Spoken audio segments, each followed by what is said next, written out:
Bonjour à tous, j'espère que vous allez bien. On se retrouve aujourd'hui dans une nouvelle vidéo. Aujourd'hui, je vais vous parler de mes lectures du mois de février. Petit mois, peu de lectures au final. C'est un schéma qui se répète année après année. J'ai été revérifier l'année passée. J'avais aussi très peu lu en février. Je ne sais pas ce qui se passe dans ce mois-là. Mais c'est un mois où je lis très peu. Mais effectivement, pour le mois de 2025, enfin, février 2025, je n'ai que 3 lectures à vous présenter. 3 lectures, mais dont 2 assez bonnes, dont je vais vous parler tout de suite. La première, il s'agit de Onyx Storm de Rebecca Yarros, ici donc en VO, aux éditions, c'est de Little Brown Group, je crois, Piatkus, enfin leur catégorie Piatkus. Alors, à la base, je vous avais dit que je devais vous sortir un vlog, truc machin. Finalement, je vous en ai déjà parlé aussi, mais le vlog ne me plaisait pas, donc il ne sortira pas. Donc je vais profiter aujourd'hui de cette vidéo pour vous parler un petit peu plus longuement de ce 3e tome de la saga Fourth Wing. Petite précision, je vais vous en parler, mais sans spoil bien évidemment. Donc pour ceux qui auraient lu le 2e tome, Iron Flame se termine sur un cliffhanger. Pas vraiment un cliffhanger en fait, mais quelque chose assez spécifique, voilà, pour ceux qui l'ont lu, vous savez.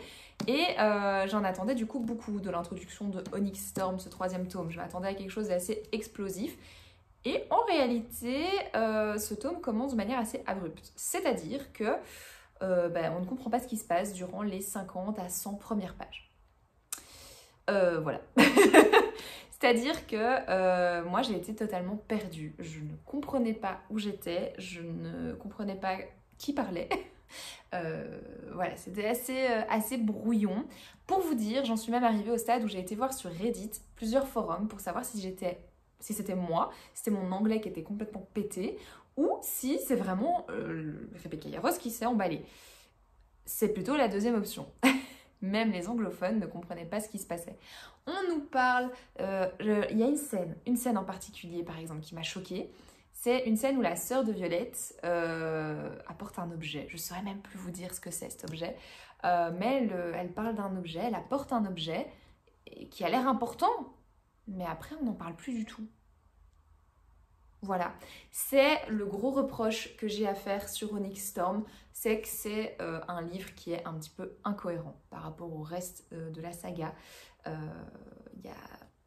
En fait, on a l'impression que Rebecca Yarros, elle s'est dit « Let's go, je vais surfer sur la vague, sur la hype de ma saga, de mon bouquin, et je vais mettre tout ce que je veux dedans. » Elle a fait vraiment...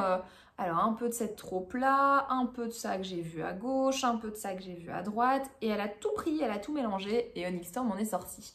Il y a plein de tropes qui apparaissent, il y a des personnages, il y a des lieux, il y a plein de trucs qui apparaissent qui sont même pas dans la map, les gars, même pas dans la map. Et tu te dis, mais c'est pas possible, enfin, fais-nous quelque chose de cohérent, et c'est le gros point négatif qui fait que ça n'a pas été un coup de cœur. Je l'ai noté 4 sur 5, parce que pour moi, c'est un gros point négatif, c'est qu'en fait, Rebecca Yarros, j'ai le sentiment, je me trompe peut-être, hein, mais j'ai le sentiment qu'elle a même pas une timeline chez elle avec ce qui s'est passé, à quel moment, qui a dit quoi, parce qu'en fait, c'est parfois totalement incompréhensible. À côté de ça, c'est vrai que, outre ces incohérences, il y a aussi des problèmes avec les personnages, avec des noms. Typiquement, il y a un nom, Léo Hélène, c'est un endroit, mais c'est une personne aussi. Je sais pas, moi, je crée un univers, je fais en sorte qu'un nom et une personne n'aient pas le même titre. Enfin, je sais pas. Enfin, voilà, c'est plein de trucs comme ça. Il y a une trope en particulier qui arrive vers le quart, le tiers du livre. Je m'en serais bien passée, pour être honnête. C'est un interdit dans une relation qui va apparaître. Voilà, c'était pas nécessaire, mais bon. Ça se lit quand même très bien, je vous rassure. Tout n'est pas à jeter, il est très chouette. Il y a tout, enfin voilà, j'ai quand même pas mal à noter. Il y a pas mal de révélations par rapport à tous les personnages. Tous. Enfin, ils ont tous un truc qui fait waouh, oh, waouh. Typiquement, les personnages que j'ai préférés, Ridoc. J'ai adoré Ridoc dans ce tome-ci. Lui, il n'y a pas forcément de révélation, mais c'est un personnage qui prend de l'ampleur. J'ai adoré... Il y a qui d'autre que j'ai adoré dans ce... Ridoc, hein.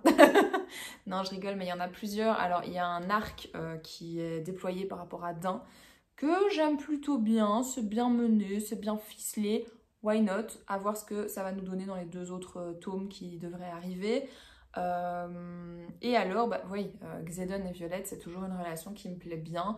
Alors, ce que j'ai apprécié et à la fois pas apprécié, c'est que c'est une relation qui a été rapide.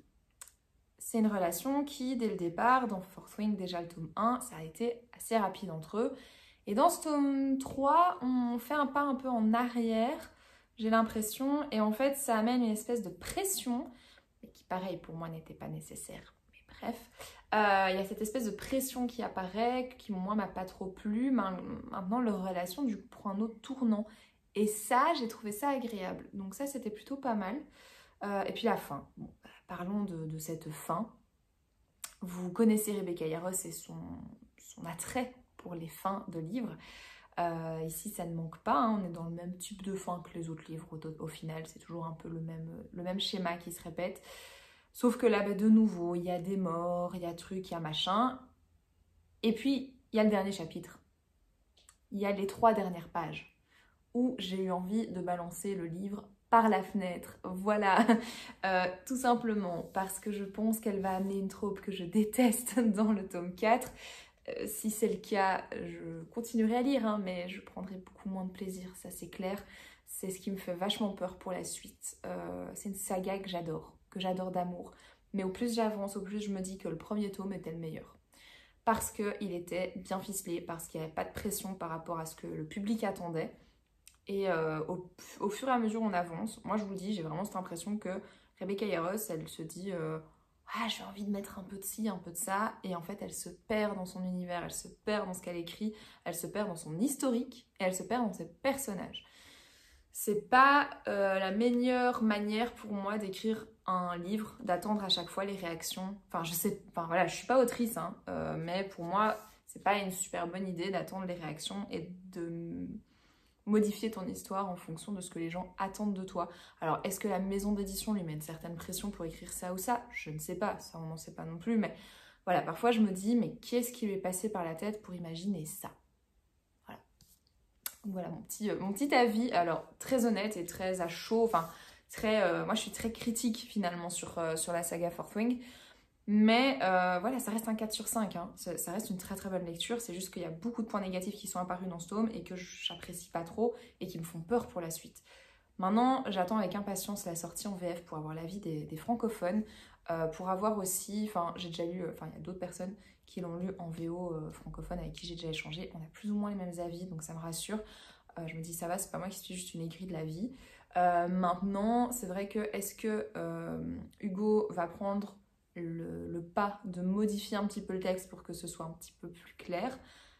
Je ne sais pas. Est-ce qu'ils vont faire une traduction littérale comme ils avaient fait avec le premier tome? Je ne sais pas non plus. J'espère pour vous que non, parce que c'est déjà pas évident à suivre. Alors je me dis que si c'est traduit littéralement, ça va être très compliqué, surtout les 50 premières pages. Mais voilà, j'attends avec impatience les avis francophones, donc j'attends le mois de juin avec impatience. Ensuite, après cette lecture un peu quand même assez imposante, il me fallait un truc un peu plus léger, un peu plus court.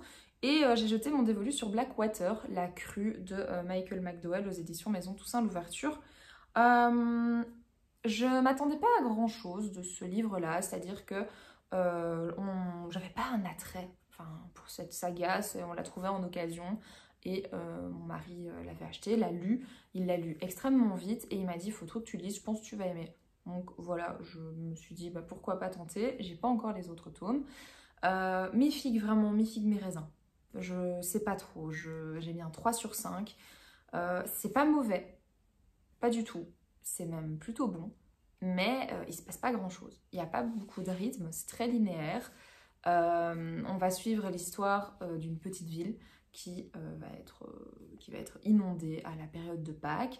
Et lors de cette inondation, l'un des fils d'une famille assez importante de la ville va secourir une jeune femme qui s'appelle Elinor. Jeune femme assez spéciale parce qu'elle a survécu pendant 3 jours dans une chambre d'hôtel complètement trempée, sans nourriture. Enfin, voilà, on se doute dès le départ qu'elle est un petit peu spéciale, hein, la dame. Et en fait, on va suivre l'acclimatation de cette jeune femme dans cette ville, dans cette communauté finalement. C'est vraiment une communauté. C'est assez spécial parce que du coup, on se doute dès le départ qu'elle est bizarre. finalement on a une petite révélation sur ce qu'elle pourrait être. Mais je trouve que le gros finalement de ce livre, c'est un peu cette relation conflictuelle qu'elle a avec sa future belle-mère. Parce qu'en fait, pendant tout du long, tout ce qu'elle va vouloir faire, c'est se lier d'amitié avec enfin, d'amitié, un peu plus même, avec ce garçon qui l'a secouru. On va suivre les histoires en fait avec sa belle-mère, la relation conflictuelle qu'elle a avec elle. Et voilà, c'est pour ça que j'ai mis 3 sur 5, c'est que, voilà, j'ai pas grand chose à dire. C'est bien. C'est bien, on m'a dit continue. L'histoire elle est vraiment intéressante. Maintenant on m'a dit aussi, c'est à chaque fois écrit de la même manière. C'est-à-dire que c'est un livre où t'as l'impression qu'il se passe quelque chose mais il se passe pas grand chose. Ou t'as l'impression qu'il se passe pas grand chose mais il se passe quelque chose. Vous voyez ce que je veux dire? C'est des textes qui se lisent rapidement, qui ne sont pas compliqués à comprendre. Il n'y a pas une grosse histoire derrière avec 36 000 personnages, donc ça se lit très facilement. Mais c'est assez calme. Et voilà. Donc je pense que je vais faire comme ce que j'avais fait avec celui-ci, c'est-à-dire que si je les trouve en occasion, je les prendrai, je continuerai la saga, mais c'est absolument pas ma priorité. Et après Blackwater, j'ai lu What the River Knows de Isabelle Ibanez aux éditions Rajo, qui, je vous le dis d'entrée, a été un coup de cœur. Je suis depuis toute petite passionnée par l'Égypte ancienne. D'ailleurs, ce livre ça a été un peu une Madeleine de Proust, entre guillemets, dans le sens où j'ai ressorti tous mes livres, justement, documentaires que j'avais quand j'étais petite, qui parlent de l'Égypte et tout ça. Je les ai ressortis pour pouvoir un peu les refeuilleter, parce que ça m'a fait un truc. Ça m'a vraiment touchée. Et c'est pour ça que ça a été une excellente lecture. Pas que, mais en partie. Ça a aussi été une excellente lecture parce que l'ambiance de l'Égypte dans ce livre est incroyable. Vraiment, j'ai plus qu'aimé les descriptions, les lieux, toute l'énergie, l'ambiance qui ressort de ce livre est assez incroyable. On va y suivre. Dans ce livre, on va suivre Inès Oliveira, qui est une jeune fille de l'aristocratie argentine. Et je vous spoil pas, c'est le tout début du livre. Un jour, elle va recevoir une lettre de son oncle qui dirige des recherches en Égypte pour trouver des trésors. Ses parents étaient avec lui, enfin les parents d'Inès étaient avec son oncle donc, et lui a écrit une lettre pour lui dire que ses parents sont partis dans le désert, sont portés disparus et que ne trouvant pas leur corps, ils sont même considérés comme étant décédés. Ni l'une ni deux, Inès, elle va prendre ses clics et ses claques et prendre un bateau direction l'Égypte. Tout ce qu'elle veut, elle, c'est découvrir ce qui est arrivé à ses parents. Elle pense qu'il y a quelque chose d'un peu suspect derrière, donc elle veut absolument savoir. Sauf que son oncle, Ricardo, il veut pas d'elle près de lui. Genre, c'est une femme, c'est une enfant, elle a quoi, 16 ou 17 ans je crois. Bref, il veut pas d'elle. Donc en fait, il va charger Whitford Ace, un jeune anglais séduisant qui va devenir notre protagoniste principal, bien évidemment.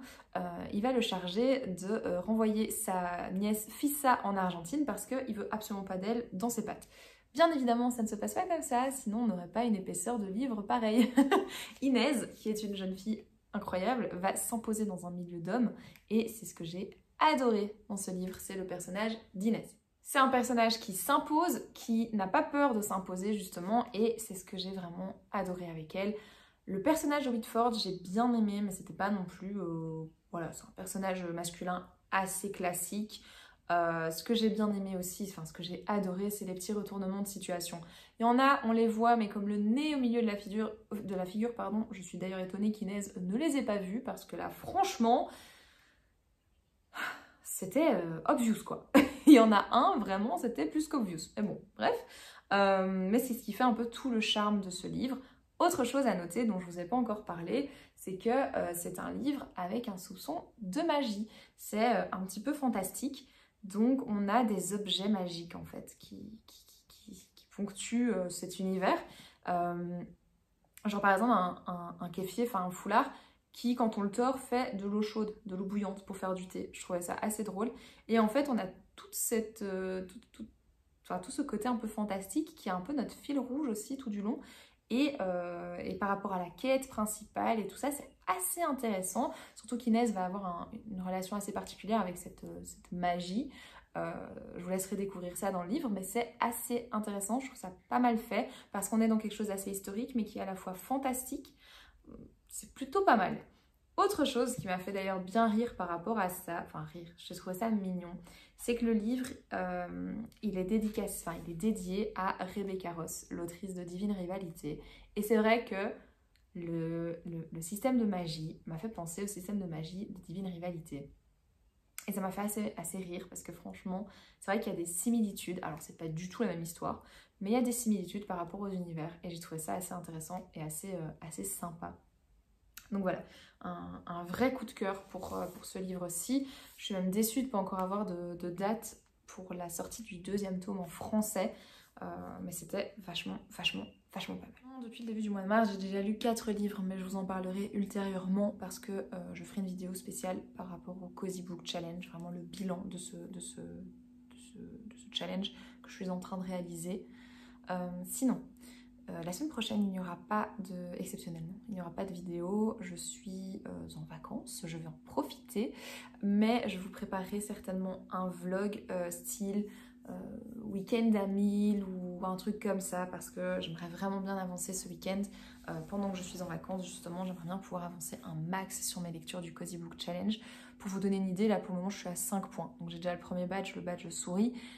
Et bon, il me manque pas grand chose pour arriver au 2e badge. Donc voilà, j'espère vite avancer là-dessus. Je vais arrêter de blablater et je vous dis du coup pas à la semaine prochaine mais à dans 2 semaines et je vous fais de gros bisous.